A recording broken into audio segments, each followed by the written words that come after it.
Most people believe the White House is the safest place in America. After all, it's protected by the Secret Service, layers of security, hidden technology, and centuries of history. But what Daniel Price learned, on his very first night shift, was that some dangers don't come from outside. Some dangers live inside the walls. Daniel had joined the night maintenance crew only 3 days earlier.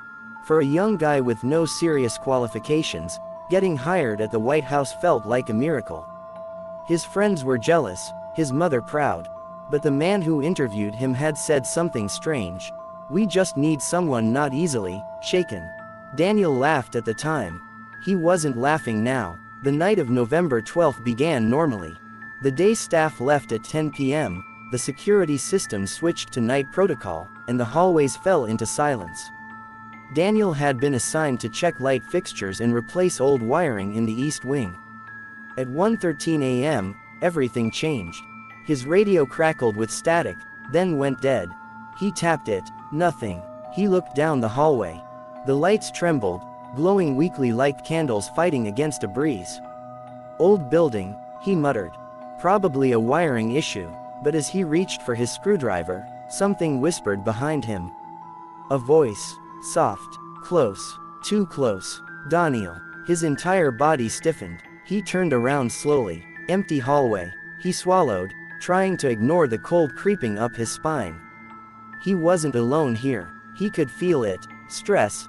He whispered to himself. Just stress. He returned to the ceiling panel.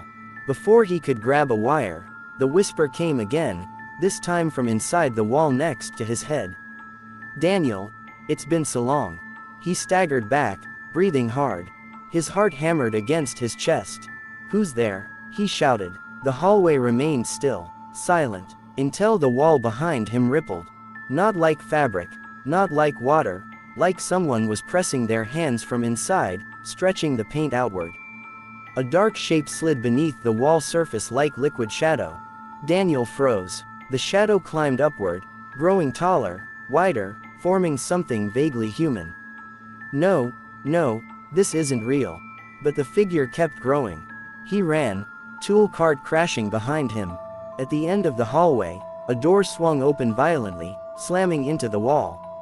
The room inside was pitch black. His radio came back to life, 3 voices whispering at once. "Don't go in. Daniel, stay away. You won't come out." He dropped the radio in terror. The door slammed shut. Daniel's footsteps echoed as he backed away, breathing fast. That's when the lights went out. Complete darkness swallowed him. He forced his shaky hands forward, moving blindly through the air. The darkness felt thick and cold, like walking through smoke. Footsteps sounded behind him, slow, heavy, deliberate. Daniel turned, trembling. 2 pale hands pressed against the wall, sliding down. The wall cracked under their touch, leaving long streaks, like they were carving their way out. A whisper floated out, "We're still here, we never left." Then the figure emerged, its body made of swirling darkness, its height impossible, its face blank and smooth. Its head tilted slightly, studying him. Daniel stumbled backward until his back pressed against the opposite wall. "Stay away," he shouted, but the creature leaned closer, its faceless head inches from his own. Then, suddenly, it turned, pointing toward a painting hanging nearby. A presidential portrait, except the eyes were missing. Torn out, fresh scratches surrounded the empty sockets. Daniel's breath caught in his throat as the whisper changed.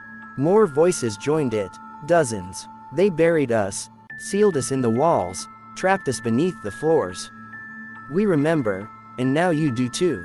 Daniel sprinted blindly down the hallway. The whispers followed. He reached a locked door, Service Storage 3A. He swiped his badge, but the card reader sparked, smoking. No, come on." A cold hand settled on his shoulder. He screamed and spun around. No one, only darkness, but he could still feel the hand. He slammed his fist against the door until suddenly it creaked open with a slow, low groan. Daniel burst inside and locked it behind him. Pitch black. He found his phone and turned on the flashlight. The beam was weak, flickering. The room was filled with old paintings, dusty boxes, broken furniture, and something else. A long crack ran across the floorboards. Daniel knelt, shining the light into the crack, and froze. Fingernails. Dozens of broken fingernails wedged along the crack's edge, as if something, or someone, had been scratching desperately from underneath. "No," Daniel whispered. "This can't be real." A voice murmured beside his ear. "It's real." Daniel jerked away just as the floorboard snapped and a hand shot up, grabbing his ankle. He kicked it free, scrambling back, trembling violently. More fingers appeared, then hands, then arms. Whispers rose from beneath the floors. "Let us out! Let us out! We're still here." The boards split open violently, and Daniel fled the room. He ran into the main hall.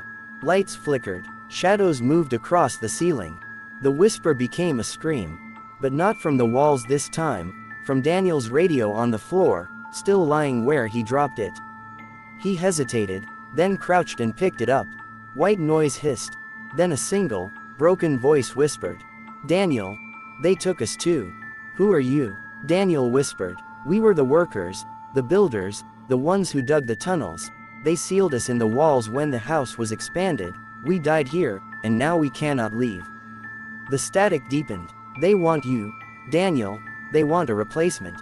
Daniel dropped the radio. It shattered on the marble. Something grabbed his ankle again, this time not from a crack, but from the polished surface of the floor. He tried to pull away, but another hand grabbed his other leg. He collapsed, struggling. "Let me go." He clawed at the floor, nails scraping uselessly. The marble beneath him rippled like water, the same way the wall had earlier, and began to sink. "No, please."